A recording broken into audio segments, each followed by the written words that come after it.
Chers amis de Parole de Vie, bonjour. C'est l'évangéliste Dino Nifundu. J'aimerais lire avec vous une portion des Saintes Écritures qui se trouve dans Luc, au chapitre 8, le verset 40 à 48. Or, il y avait une femme atteinte d'une perte de sang depuis 12 ans et qui avait dépensé tout son bien pour les médecins, sans qu'aucun ait pu la guérir. Elle s'approcha par derrière et toucha le bord du vêtement de Jésus. Au même instant, la perte de sang s'arrêta et Jésus dit, « Qui m'a touché ?» Comme tous s'en défendaient, Pierre et ceux qui étaient avec lui dirent, « Maître, la foule t'entoure et te presse et tu dis, « Qui m'a touché ?» Mais Jésus répondit, « Quelqu'un m'a touché, car j'ai connu qu'une force était sortie de moi. » La femme, se voyant découverte, vint toute tremblante se jeter à ses pieds et déclara devant tout le peuple pourquoi elle avait touché et comment elle avait été guérie à l'instant. Jésus lui dit, « Ma fille, ta foi t'a sauvée, va en paix. » Je vous prie encore de lire ensemble avec moi Matthieu chapitre 9, versets 20 à 22. Il est écrit, « Voici une femme atteinte d'une perte de sang depuis 12 ans s'approcha par derrière et toucha le bord de son vêtement, car elle disait en elle-même, « Si je puis seulement toucher son vêtement, je serai guérie. » Jésus se retourna et dit, en la voyant, « Prends courage, ma fille, ta foi t'a guérie. » Et cette femme fut guérie à l'heure même. Amen. Chers amis, j'aimerais vous parler aujourd'hui de la foi audacieuse fondée en Jésus-Christ. Une foi audacieuse est une foi courageuse, une foi énergique, une foi déterminée, une foi vaillante, une foi entreprenante, une foi bien-aimée, parfois qui peut déranger ceux qui ne comprennent pas les choses de Dieu. La portion des Écritures que nous venons de lire nous parle d'une femme. Que ce soit dans l'évangile de Luc, de Marc, de Matthieu, nous retrouvons cette femme. Et lorsque nous voyons la présentation que la parole de Dieu met à notre disposition, nous réalisons que cette femme souffrait d'une hémorragie chronique depuis 12 ans, ce qui la rendait non seulement malade physiquement, mais aussi socialement marginalisée, en raison des lois de l'Ancien Testament. L'évangile de Marc et de Luc donne davantage de détails sur cette femme. Lisons ce que dit la Bible. Luc nous montre à quel point son cas était désespéré. Elle avait tout dépensé chez les médecins pendant 12 années, mais la maladie était toujours bien présente. Cette femme avait toutes les raisons de se sentir désespérée. Pendant 12 ans, elle a fait tout son possible, mais malheureusement, cette perte de sang n'a jamais cessé. La Bible nous donne les détails. Elle a consulté les médecins, essayé sûrement des remèdes, dépensé tout son argent. En vain, son état n'a fait que assurément s'empirer. Mais un détail attire mon attention, chers amis. Ayant entendu parler de Jésus, elle eut une lueur d'espoir. Ayant entendu parler de Jésus, lorsqu'on entend parler de Jésus, si on prête attention, si on laisse cette parole de la bonne nouvelle de Jésus toucher notre cœur, il se passe quelque chose. Bien-aimés, ayant entendu parler de Jésus, soulignez-le. J'aimerais dire, il y eut une lueur d'espoir dans son cœur. Bien-aimés, qui est Jésus pour vous? Pour certains, Jésus est un philosophe. Pour d'autres, un simple historien. Pour certains, un grand homme, un faiseur de guérison, de miracles. Mais pour nous, enfants de Dieu, Jésus-Christ est le Fils de Dieu. Jésus-Christ est Dieu. Dieu s'est fait homme pour sauver l'humanité. Pleinement homme, pleinement Dieu. Son incarnation revêt une importance capitale. Il a vécu une vie humaine et n'a point commis de péché. Il a été tenté, mes amis, mais sans jamais pécher.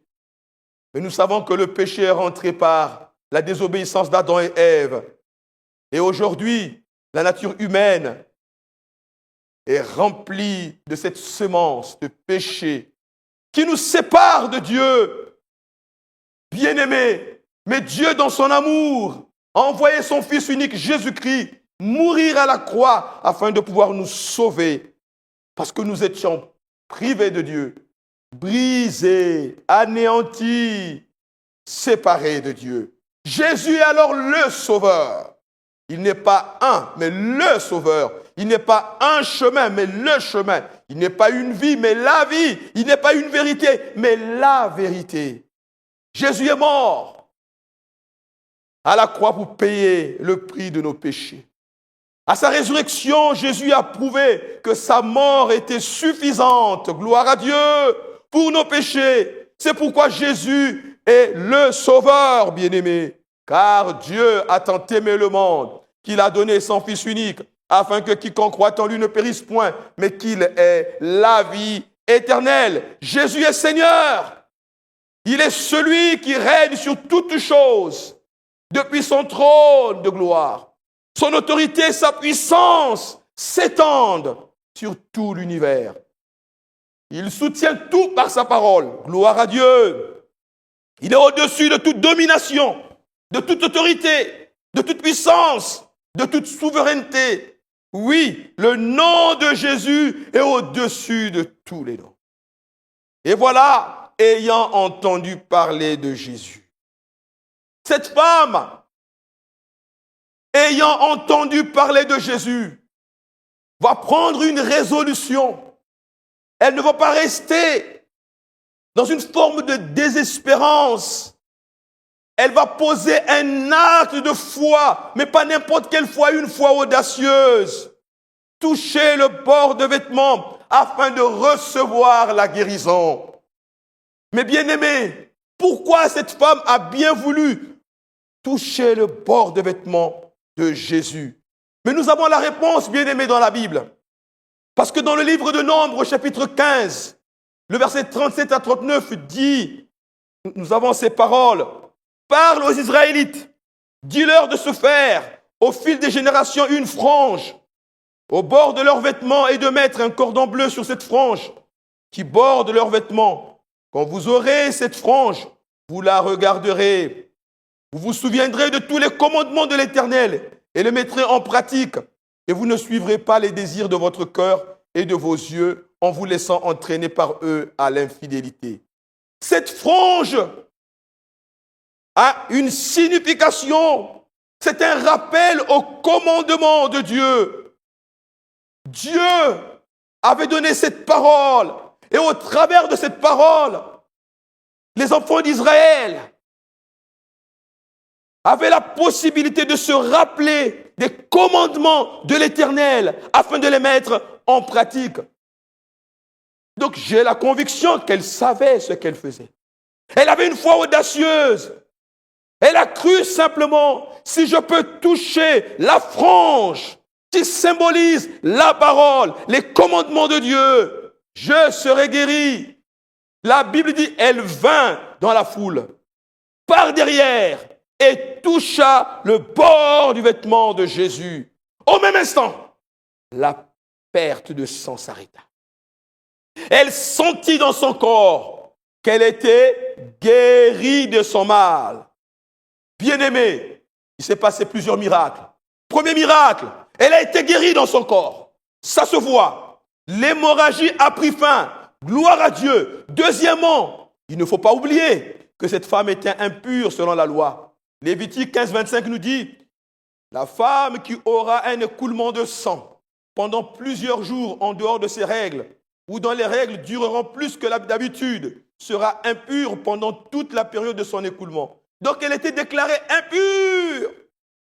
Mais là, parce qu'elle a touché Jésus, le bord de vêtement de Jésus, la logique est inversée. Parce que logiquement, elle aurait dû contribuer à rendre Jésus impur en touchant son vêtement. Mais le miracle de Jésus L'évangile déclare que Jésus dit, une force est sortie de moi pour guérir et enlever son impureté. Gloire à Dieu. Nous réalisons qu'au contact de Jésus-Christ, alléluia, la foi seule est le remède à notre salut, à notre guérison. L'impureté disparaît et la pureté de Dieu s'installe.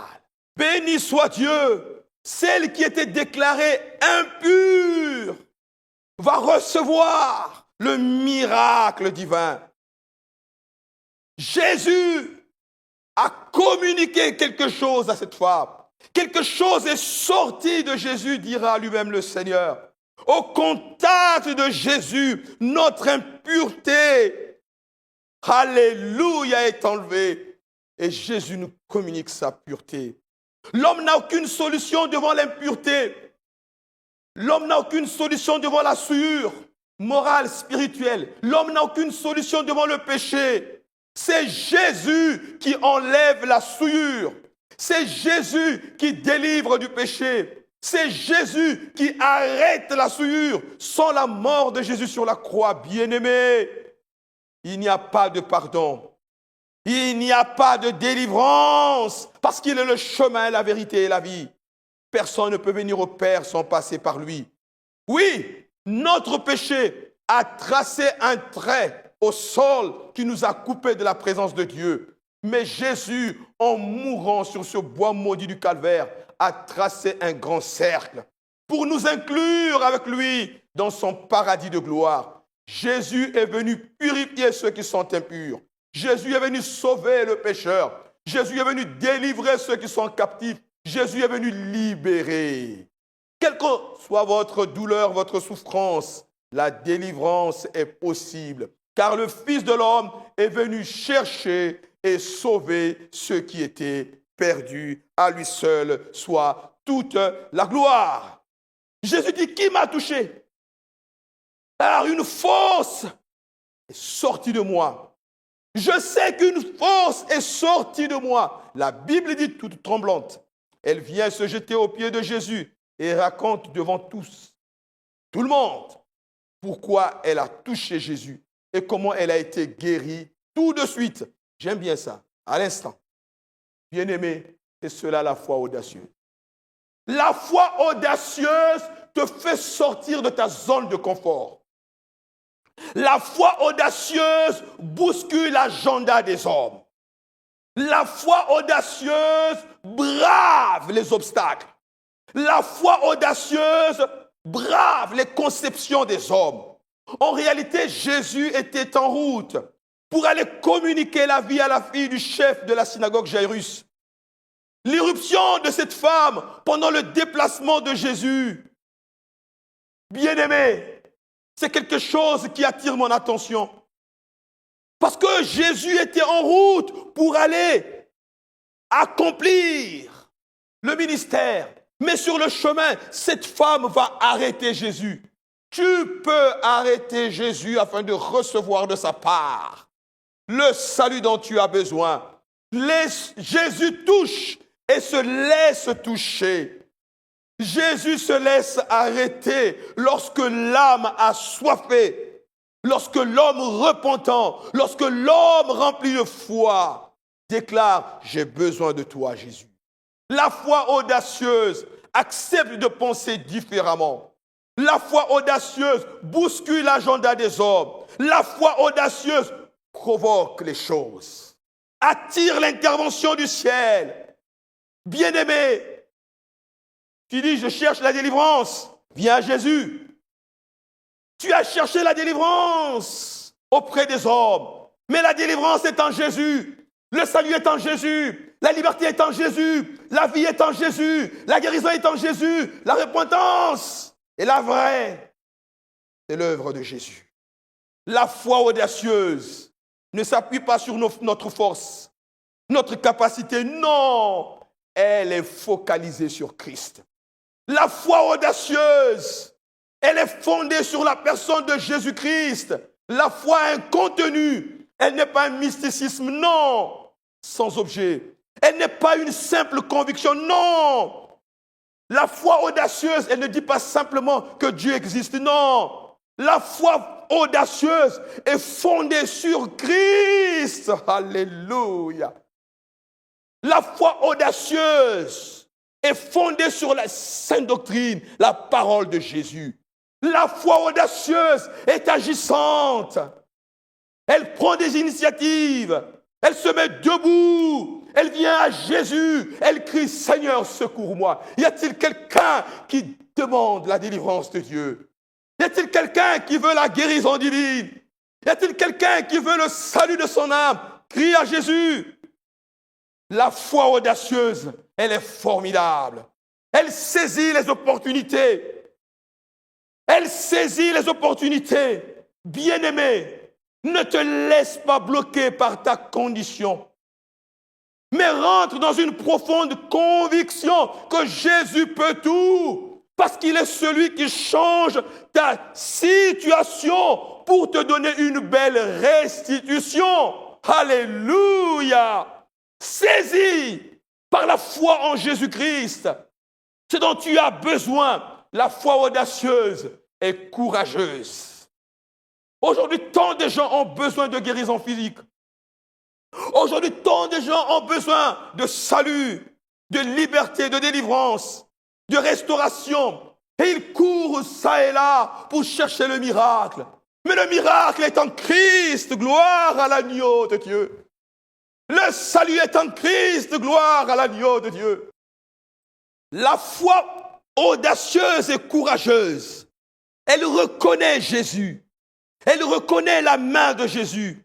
Elle reconnaît que Jésus est omnipotent, omniscient, omniprésent. Elle reconnaît que Jésus peut tout. La foi audacieuse. Alors, mon ami, toi qui m'as écouté, place ta confiance en Jésus-Christ. La foi audacieuse, bien-aimée, est capable de changer les circonstances.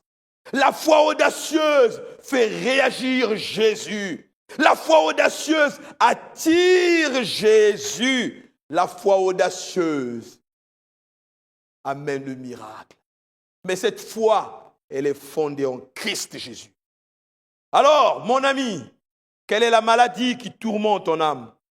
Quelle est la maladie qui tourmente ton corps? Quelle est la maladie qui tourmente ton esprit? Quelle est la chose qui détruit ton âme? J'ai une bonne nouvelle. Jésus veut sauver ton âme. Jésus veut sauver ton âme. Béni soit Dieu. Écoutez ce qui est écrit dans la parole. J'aime beaucoup ces paroles. Prends courage, ma fille. Ta foi t'a guéri. Et cette femme fut guérie à l'heure même. Ma fille, ta foi t'a sauvée. Va en paix et sois guérie de ton mal. Une fois guérie de son mal, assurément, la paix a envahi son cœur. Car elle savait, alléluia, c'était vraiment important pour elle de recevoir cette guérison. Elle a ressenti la guérison miraculeuse, mais surtout de recevoir la paix dans son âme. Bien plus qu'une guérison dans son corps, elle va recevoir une guérison dans son être intérieur et la certitude de la paix que lui donne l'assurance de la vie éternelle. Sois guéri, alléluia, formidable. Sois guéri. L'histoire de cette femme atteinte de la perte de sang nous montre comment par la foi audacieuse, fondée en Jésus le Christ, nous pouvons obtenir ce que nous avons attendu pendant des années. Oui, c'est possible, mon ami. Oui, c'est possible d'être sauvé. Oui, c'est possible d'être libéré. Oui, c'est possible d'être guéri. Oui, c'est possible de recevoir son miracle, sa guérison, son salut, son pardon en Jésus-Christ. Là où tu te trouves, dis à Jésus, j'ai péché. Je suis allé trop loin. J'ai fait du mal. J'ai offensé ton nom. Je te demande pardon. Je te demande pardon, Seigneur. Je réalise que tu es mort à la croix pour moi, que tu as donné ta vie pour moi. Et je prends la résolution de vivre pour toi. Seigneur, Je t'accepte comme mon sauveur et mon Seigneur. Sauve-moi, Seigneur. Si tu as une souffrance, une douleur, peut-être une conclusion qui est venue de la part d'un examen médical et qui te condamne à la mort, j'ai une bonne nouvelle. Jésus guérit encore. Alors place ta main là où tu as la souffrance. Simplement pour te dire que Dieu, même à distance, peut te guérir. Jésus est le même hier, aujourd'hui, éternellement, il n'a pas changé. Que tu sois en Afrique, en Europe, en Asie, en Océanie, aux États-Unis, quelle que soit la localité, Jésus est à tes côtés, il peut te guérir. Maintenant, tu peux crier à Jésus. Il va te donner selon l'immensité de sa grâce. Père, je prie pour tous ceux qui auront la grâce d'écouter ce message, afin qu'ils soient touchés. Et pour ceux qui m'écoutent maintenant, s'il y avait une maladie, Seigneur, je prie pour que le miracle de la guérison maintenant s'installe dans leur corps au nom de Jésus. Que le malade soit guéri, que le captif soit délivré, que celui qui était par terre, dans la boue du péché, se relève dans le nom de Jésus. Que celui qui était oppressé soit libéré au nom de Jésus-Christ. Que celui qui était captif soit délivré. Que les morts ressuscitent. Que les aveugles voient. Que les paralytiques se mettent debout. Et que la gloire revienne au Tout-Puissant. Qu'il en soit ainsi. Recevez par la foi au nom de Jésus-Christ. Amen.